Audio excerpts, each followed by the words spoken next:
and we're on some heightened emotions right now. I think so. I mean, there's just so much that's happening, and there's, everything's sort of at a weird point that, what would fix it all? What? A week is 65. Oh my God, yes. It's the Scott and Allie Not For Air podcast. The rules are gone. The shirt is untucked. Here's Scott and Allie. It's the Scott and Allie Not For Air podcast, and my first and foremost duty to mankind and Allie Payne. Are you feeling all right? I'm fine. Okay, let me tell you. I'm glad Everyone you're fine. has asked me this so much this week. Well, I think I have a theory on what's happening to you, but let me tell you how this affected me, okay? Because really, it's all about you. Damn straight. I understand. So yesterday, I should mention the way that this all records is we are doing this before our Children's Miracle Network Radiothon and before the annual Allie's Purse Party promotion, which is always a great night out and an evening of fun for everyone. By the way, still have a chance to get rooms if you go to either wink106.com or any of the Scott and Allie socials. You can find the link and you can book your room at the Radisson and have the full night of fun, which is on Saturday, the 8th? March 8th. Yeah, there it is. Thanks for plugging. Absolutely. Now on to you and then me. So yesterday, Allie was sitting here. She goes, "Ooh, I have a sharp pain in the back of my head." And it happened a couple times. Yeah, and your go-to. I should drink more water. So I walked out and got more water. Girl drinks 17 gallons of water a day. It's amazing you don't have a catheter and peeing right now. I know. I wear a diaper. So I'm listening to this going, fine, go ahead, drink more water. And then it's extremely rare. I never get headaches. No, and it's extremely rare that this happens. I get the text after I got out of the shower this morning coming to work that you were like, hey, my head still really hurts. I'm going to come in a little bit later. I'll be in after the show. And I'm like, oh, okay, no problem. That, this and that. Well, my mind immediately goes to panic mode going, oh my God, it's an aneurysm. I'm going to have I'm going to have to dedicate this year's Children's Miracle Network Radiothon to the death of Allie Payne, who poured herself into this charity, which, by the way, we're fundraising on Tuesday and Wednesday, the 5th and 6th, which will come out a day. That will be a day after this podcast is released. I'm like, I'm going to be alone in here. These families that have these sick babies or are here to tell the stories of success are going to be coming in, pouring themselves out on the show and for an entire day and a half. And I'm going to be like, and we have to dedicate this year's Radiothon to the hard work of Allie Payne for the 18 years that she has really been the backbone to organization and putting this thing together. And many times as dear, and honestly, I was going to use your death to my advantage. Oh my, of course you would. Well, why not? Yeah, I don't know why. Out with a bang. Allie's dead, so this year it's $1 million raised for the Children's Miracle Network locally. It's weird because yesterday it was 2 really sharp pains, like sharp. That's the aneurysm starting. And that's then, the bursting of the vein. And then like today, it's like sore and throbbing. Yeah, and I don't know what the heck is going on, but I'll be fine. Okay, so here's 2 things with this. Number one, because a lot of people don't realize the way that we bust each other's chops. We actually do take care of each other. We've always done this very well. I'm glad you didn't come in this morning. The show was excellent. But I bet it was. But I'm glad you didn't come in this morning because with everything, and this is a notorious thing with Allie, Q1, first quarter of the year, January, February, March, are the backbreakers. And how it ended up getting to this point, I'm not 100% sure, but it grew into this point. Those 3 months are always your dog months. I mean, great. You're a busy soul. You love to be busy. I know it. But at the same time, it can get to a point where your stress level just by nature is highly elevated because there's so much to do. There's so many details and spinning plates, if you will. And you know what I did yesterday? One of the things that I did, this is not like super stressful, but I always just want everything to look so perfect. So I went to Joann's last night. Before they close. Yes, because I thought, well, maybe there'll be something that I can use for my purse party, some decorations or maybe some vases or something like that. And I'm such a cheapskate because I was like, not cheap enough for me. No, not yet. I found a couple of things. I'm like, no, not yet. But I'll tell you what is happening in Joann's right now is yarn. I called our coworker, Melissa, And I said, if she's a big crocheter, if you have not gotten there, you need to go. This is like a grandma's wet dream. All the grandmas. That's funny and awful, all in the same words. All the grandmas are like throwing in yarn. There was 2 people in front of me in line. And because I just got like one small little thing. And the one woman was much older. And she had what I like to call grandma yarn. It's like itchy. Oh. And yeah.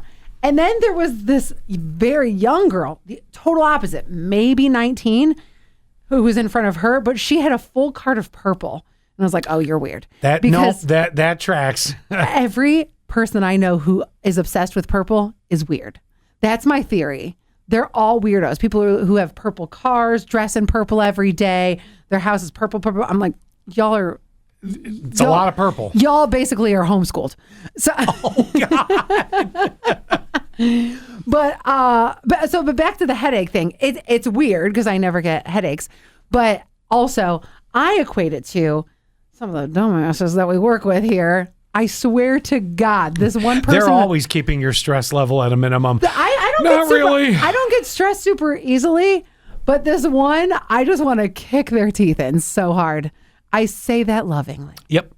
With all the love in the world. Well, but you see, you probably project stress or absorb stress or deal with it in a different way. Everybody deals with it differently. I mean, remember, I've had stressful situations happen in my life where I've lost so much weight, people thought that I was like in stage 4 cancer. That styes, you get styes. I haven't had a sty in a long time, thank goodness. So we all deal with it differently. And I guess my serious concern would be this.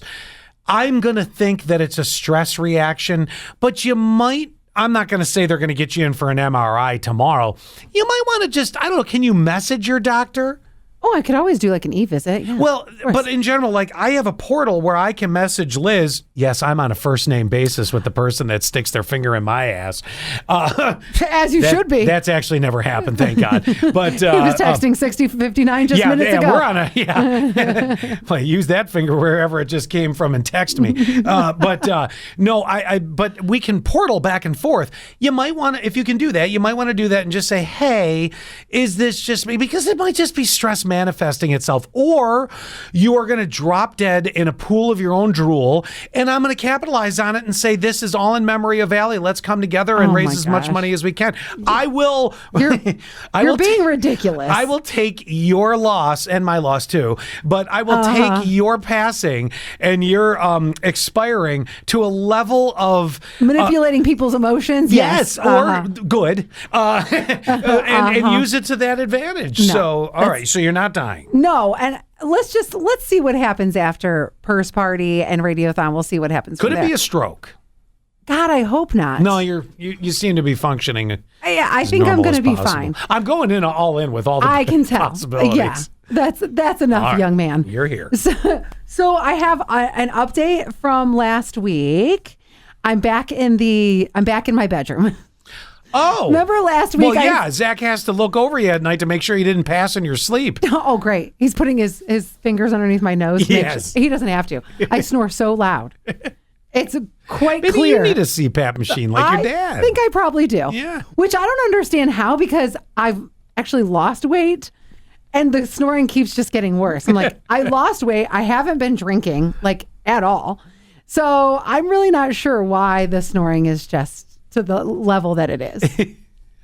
Anyway, I can't answer that one. But I'm back in the bedroom. So Zach was sick. I was sick. I was staying in the spare bedroom. I also wanted to stay in there because I love sleeping with my dog. Well, he got so used to it that every single night now he's at the very bottom of the steps and barking at me like, no, bring me with you. Yeah, take me with you. Yes. And I'm back in the bedroom. It's fine. I kind of get better sleep in my own bedroom because it's very, very dark. But at the same time, I miss my dog. I really do. I understand that. I really do. I really wish that Zach would budge on this. Maybe periodically it wouldn't be a bad thing, because you said you get very good sleep because it's very dark. I'm assuming that's the spare room that you were using. No. I get very good sleep in my own bedroom. Oh, I misunderstood that. I thought you meant you get very good sleep when you slept alone. I was going to say, well, maybe you should... I don't know, once a week, say I'm going to sleep in, like Sunday into Monday. That's the shitty sleep day because you're getting ready to start the new week. I'm going to sleep Sunday into Monday in the spare room and the dog gets to stay with me. That's not a bad idea. Maybe once a week. That's not a bad idea at all because I definitely, it just makes me feel good inside. Yeah. Now, the other thing that I have to tell you is something that happened at the car wash on Sunday. Oh. And I got a little taste of my own medicine, and I don't like it. I don't like it at all. So we go through the car wash. First of all, why can I not figure out the car wash? It's the one across the street. And there's so many people. This was like asses to elbows going into the car wash. Yeah. So I select not the least expensive, not the most expensive. I'm right in the middle. So I select it. But as we're going through, I'm like, how do they know that I'm the $14 car wash, not the $12? I think it's all BS. We're all just getting the same car wash, and some of us are paying lower and some of us are paying higher. Oh, when you're in the big lineup of car washes. That's a really good point. Yeah. So next time, $12 car wash. Yeah, just go cheap. I'm sure it's going to be fine. Yeah. And by the way, it's getting to the point in life. The point in life where you're like, back in my day, car washes. So Zach and I were going through, I've been through the car wash twice in the past week.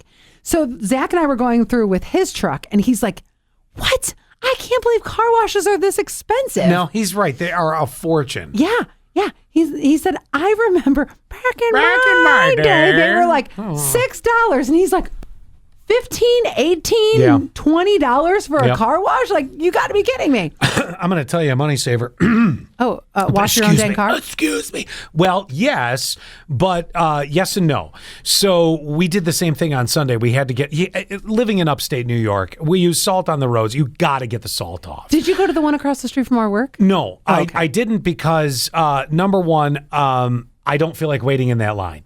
Always a line. And it would have been a line because we've had the break in the super cold weather. Everybody's like, oh my God, got to get this crap off the car. That was me. I went to the one by my house. Now they have a one drive-in one where you never really get a line. You might be one car behind the car that's already in there, but they have the other bays where you pay yourself and you can use their wand and their brush and all this. So I'll tell you this, that's still the most cost effective if you're not going to do it at home.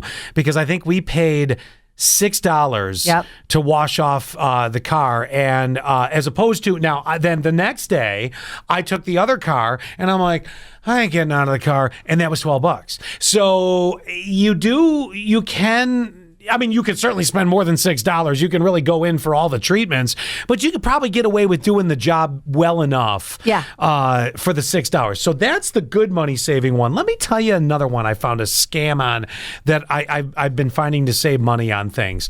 And I mean, why not? We live in a world right now where it costs, what, $28 for a dozen eggs or something like that? Oh my gosh, it was $8 yesterday. By the way. We had breakfast for dinner because it's just busy. And that's the best dinner. That's the easiest dinner. We were like, we're making eggs. And it costs a fortune now. Yeah. But anyway, so the kids like McDonald's, right? I mean, what kid doesn't like McDonald's, right? I do. So the thing about it is, I could go through, and I figured out this works best when the kids are not with me and I'm bringing food home. Okay, yeah. So it's tough when they're with me, but I've actually started to convince them otherwise. So they normally would want a Happy Meal. Yeah. Let me tell you the scam job that is. A Happy Meal, let's go with 2 6-piece McNugget Happy Meals. Yes. They have small fries. They have small drinks. They have a shitty toy, okay, which ends up in the floor of the car for about 3 months till you vacuum it out, right? Until it's worth something later on down the road. That's pretty rare.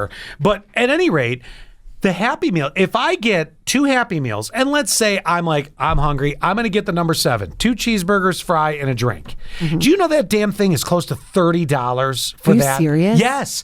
So you know what I do? Oh my God. I've come to this conclusion. I will get, for them, a 20-piece McNugget, 1 large fry, because Lydia doesn't like fries as much.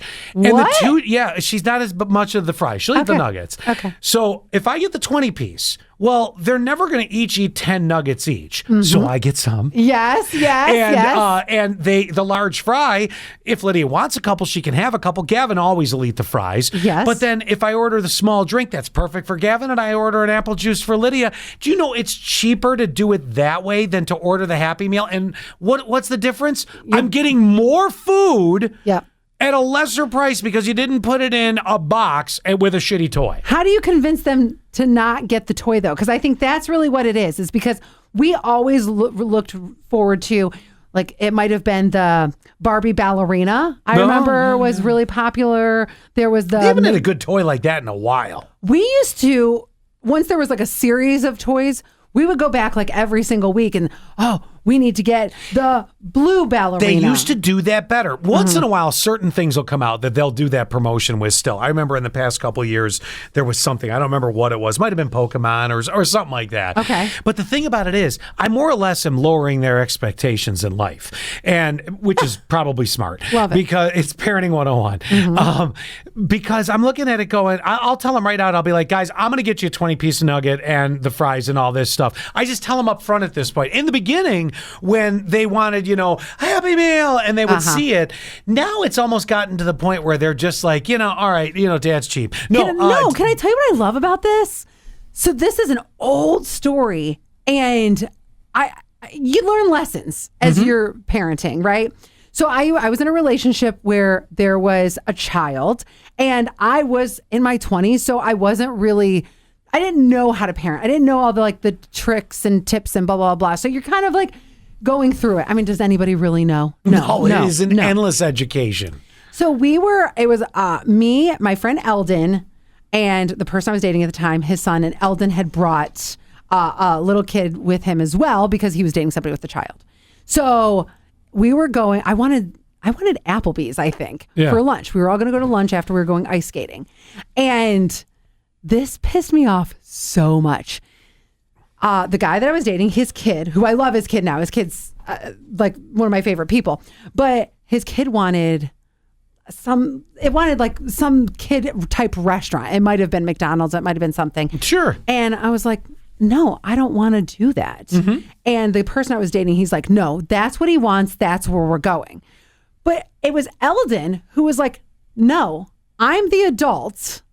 I'm making the decision. We're not doing that.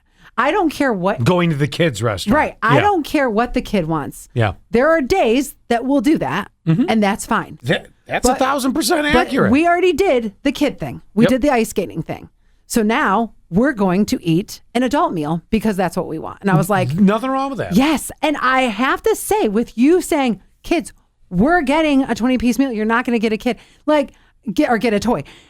I definitely respect you for that. Legitimately, it was the workaround of the price because I'm like, I see what you're doing. You're giving me an unhappy price for a happy meal. Yeah. Very true statement. Yes. Yes, that's so true. But no, I agree with that. Now, let me ask you this. Do you remember, and you may not remember, maybe you do, would you let the kid order whatever they wanted when they were at a more adult? Let's say you went to an Applebee's. It could be any of the chainies because most of the time with the kids, I mean, with the exception of maybe going to something on a Market Street here in the Corning area where you have a burrito place. That's an easy one to order from. Most family members go with, it's easy.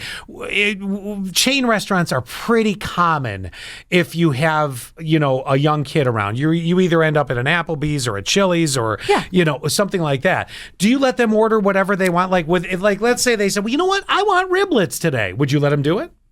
I think I would. You're a kid, but you still get in the mood for things. Yeah. So yeah, I don't see why not. Kids menus are fine. Yeah. But I don't necessarily gravitate towards them having to get something from the kids' menu. Yeah, no, because then, like you said, then you get some riblets. Well, yeah, right. Yeah, get some extras. I don't mind expanding a kid's palate at all. That's the other thing, yes. So my friend Sonia, her girls, I used to hang out with her so much when her girls were younger, and we would go to Thai restaurants and Indian restaurants, and her girls ate all of it. That's awesome. I know. They were so exposed to it. You just gave me something else to mention about that. Go ahead. Oh, I was just going to say, back to the whole thing about, hey, I'm going to get you chicken nuggets here because the money saving thing. What I like the lesson in this is, and you might hate me for saying this, not you, but a listener might hate me for saying this, but your kid doesn't always get what they want. And I'm kind of annoyed when kids do always get what they want. Oh, you're just raising a brat. Exactly. And that's what I can't stand. So when a parent says, hey, this is what's going to happen, I'm going to get you the meal, there might be a tear shed, or I'm sorry, I'm not going to get you the meal. There might be a tear shed. But I think that, Scott, you're not raising little a-holes. I'm trying not to. Now, let me ask you this. Here's one for you. Gavin is a super, super picky eater, and it's just, there are 5 staples, and it rotates. And Lydia, a little more daring. She'll get into a little bit more food. Now, my oldest daughter, Megan, my God, you where do you want to go to eat? Because she will. Wasn't she really into sushi at one point? Oh yeah. Oh, you kidding me? I remember that. I'll take her for sushi anytime she wants to go. Just text me and I'm driving to Cleveland.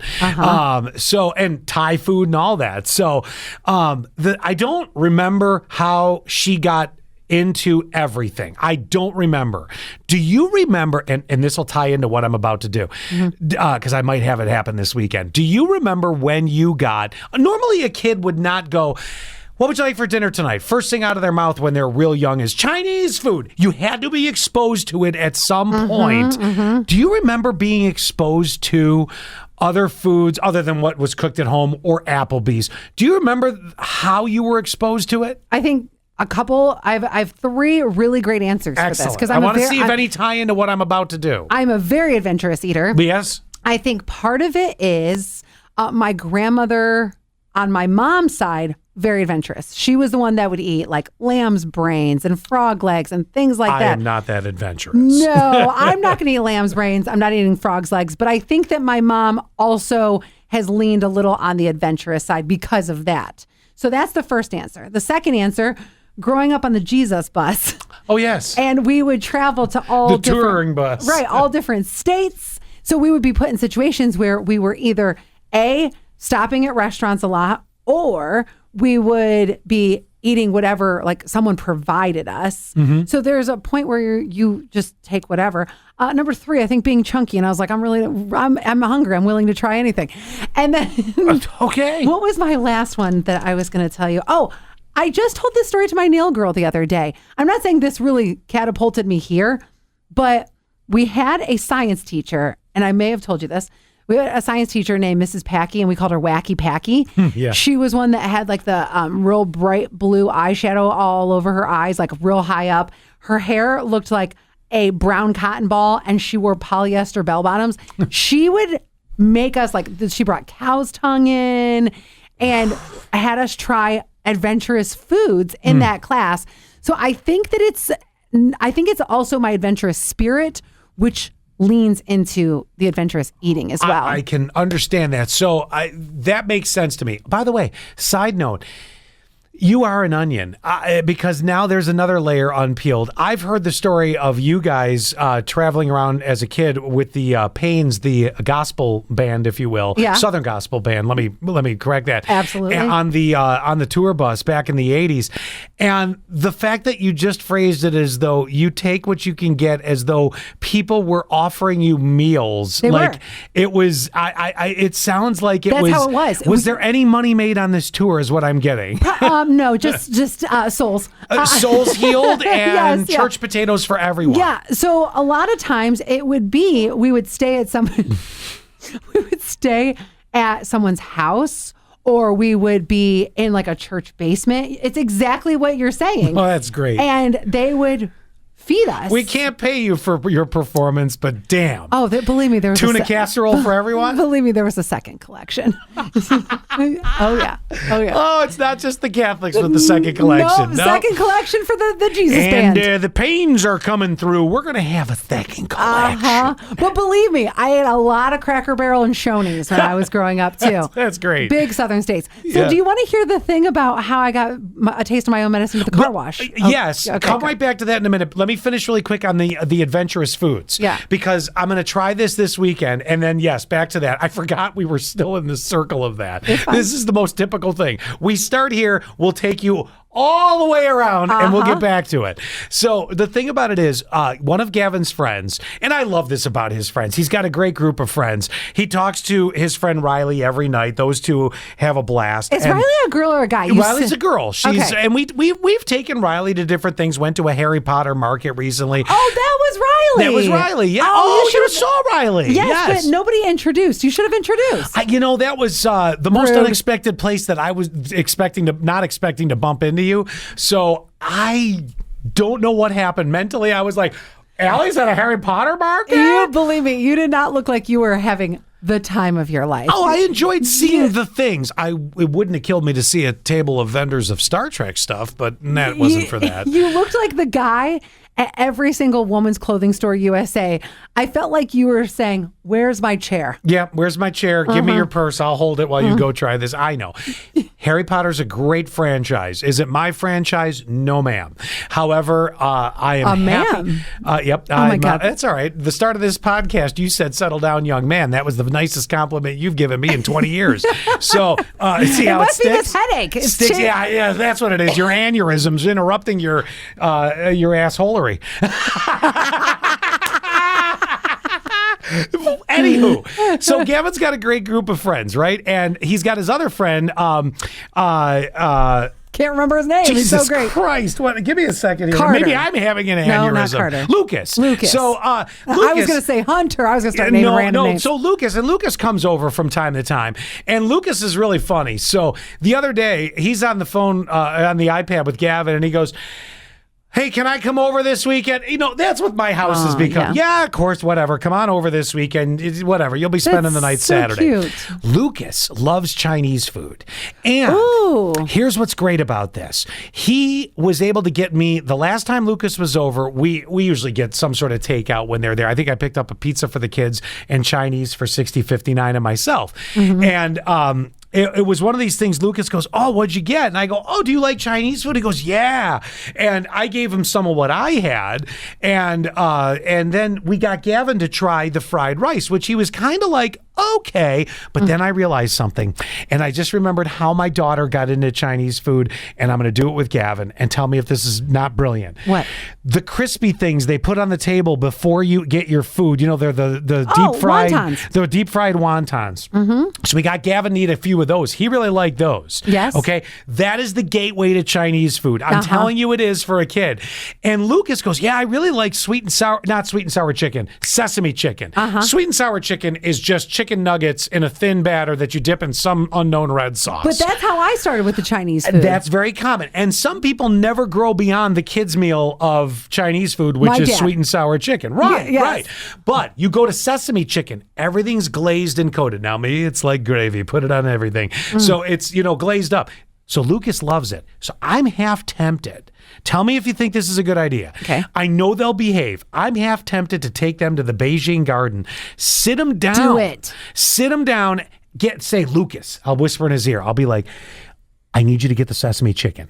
If Gavin sees you eating it, he'll eat it." Yes. If not that, maybe he'll go with something else and try it. Do you think because his friend would do it, he would jump in on it? Yes, I totally do. Score. I think that's with a lot of friend groups is you might, and this is another great example of being an adventurous eater. So the church one of the churches that I grew up in was in Lorain, Ohio, which is also dubbed Little Puerto Rico. Oh, yeah. So a lot of... By the way, it wasn't dubbed that town's name because of the food.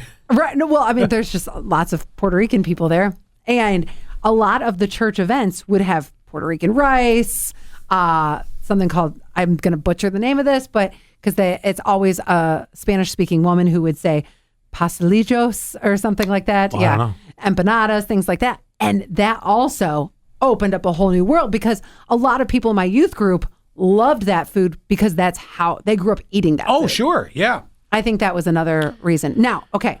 Back to the car wash. So I go up to the car wash, pay the $98. And they've got one of those, like, it's a paddle. It looks like a pickleball paddle type thing. And it says, they flip it to like tell you to put it in neutral. So I did. But the car wash is loud. There's tons of cars. Everything's going. And then they're yelling something at me. And I'm like, "What?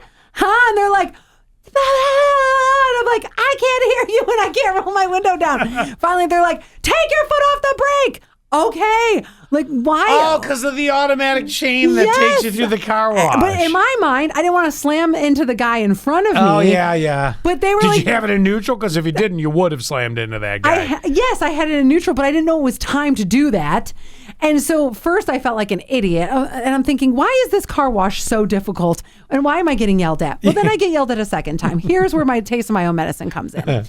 Once you go out of the car wash, they have all these free vacuums. Yeah. Well, I pull into the one closest to the exit because I want to get in. I want to get out. I actually did not need to vacuum my car. I just needed to get some trash out of there. So here I am. I left the door open and I was bumping. So here it is like Notorious B.I.G. or something that's coming out of my car. And it's kind of loud. And so I'm throwing away the trash. Well, the trash, the way it is, you pull into the space and the garbage can for your space is on the far right of all of them. Well, so that means the guy to the left of me, his trash can is actually closer to me. So I kept using it. And I was going in and out, in and out, in and out. And finally, the guy said, I don't know if I was impeding on his space or what, but he said, did you want to use this vacuum? And I'm like, what? And I thought I dropped my phone and I heard a clank. So I look and I was like, I'm sorry, what? And he said, did you want to use my vacuum? I said, no. He's like, no, really, do you want to use my vacuum? Like being real cunty about it. Why? Because you were using, it's a garbage can. Garbage cans, I don't give a shit if it's next to him or next to 3 cars down. It's a garbage can. I know. Throw your garbage in the closest can. Right. And I said, no, I'm good. And I kind of was like really, real just aloof about it because I was so thrown off. Well, you were still trying to put it together. Like, what did I do that brought this up? Yes, exactly. And I was like, no, I'm good. And I said, I thought I dropped my phone, but I didn't drop my phone. And and I don't know if it was because he was not a Notorious B.I.G. fan. Shame on him. But I've done this to other people where I've questioned them in kind of a cunty way. And then I was like, oh my God, this guy is giving me my medicine and I hate everything about it right now. But I'm just at a loss as to why he needed to go about that. It is a garbage can. I could see if you pulled into 2 spots and we're taking up 2 spots. Right. No. That might warrant some sort of a reaction like, wow, do you think he owned the joint? Right. What the hell? It's a garbage can. I don't know. But the attitude that I got slapped in the face with, I was just taken aback. No, you know what it is? It's the end of February. We've had it. This is, I think that's what it is. Because we've seen, shall we say, an oddity in, how do I describe this the best way? An oddity in reactions. In vibes. In vibe in the past week with certain things that normally any other time of the year, would be either laughed at, because normally that's our approach, is more of a humor-based approach, lightly touching on certain newsy type things, enough to do it. And there has been a weirdness in the air. I honestly think, and I think it's the world in general too. We're paying $700 for a dozen eggs. You paid $98 for a car wash. Now that you say that, because I kind of been holding on to this story. So this story happened. There's just a lot. Right. This event happened a week ago. Yeah. Meaning this was before all these other weird things have been happening at the radio station, where Scott and I have received weird backlash on some just weird reactions. Like what? Yes. Yeah. Weird things that we're like, we have to talk to people one-on-one, which I feel like we do a lot day to day, but even though we're not, but I feel like I have had to reach out, DMing people, texting people personally. Hey, let's talk about this like adults. And I didn't say that. That kind of sounds. That sounds cunty. That's better than what I was going to say. But don't send me a shitty text if all you've ever texted before is to enter for a contest. That does not help your argument with me. So equally shitty. So I feel like I've had to just really talk to people one-on-one to understand a little bit of what they're trying to get across. And I feel like it's, by the end, everything is smoothed over. Yep. And I think that we're both not mad at each other, but we're just trying to I think we're on I think you're right. It's the end of February. Yeah. And we're on some heightened emotions right now. I think so. I mean, there's just so much that's happening, and there's, everything's sort of at a weird point that, what would fix it all? What? A week is 65. Oh my God, yes. I think that would fix it all for everybody. That's so true. You know, it sounds crazy, but coming out of winter in upstate New York is, and listen, I don't want to be a Debbie Downer on this, but winter could still continue. Like we have right now, we've gone through a couple days. I've joked twice with different neighbors. You know, it's upstate New York when 45 degrees and it seems like the start of spring. It's a silly statement, right? Oh, I'm seeing people in shorts already. Right. I just think we've had it. This has not been a brutal winter, but I think you add the world around us. Yeah. We just need to get out. I'm not saying full-blown summer, just get out of whatever the hell we've been in. I think you're right. And this last thing that I'm going to say, the same feeling is how it feels a little in the pandemic. And yeah, where people just suddenly get on edge and you're like, yes. So much you've been time. at home watching Netflix for the past 7 months. Why are you on edge? Like it feels like when we were in the height of cancel culture. Oh God! And I just feel like we're walking on eggshells. So when that guy said that, I was thinking, I don't even know what to apologize for.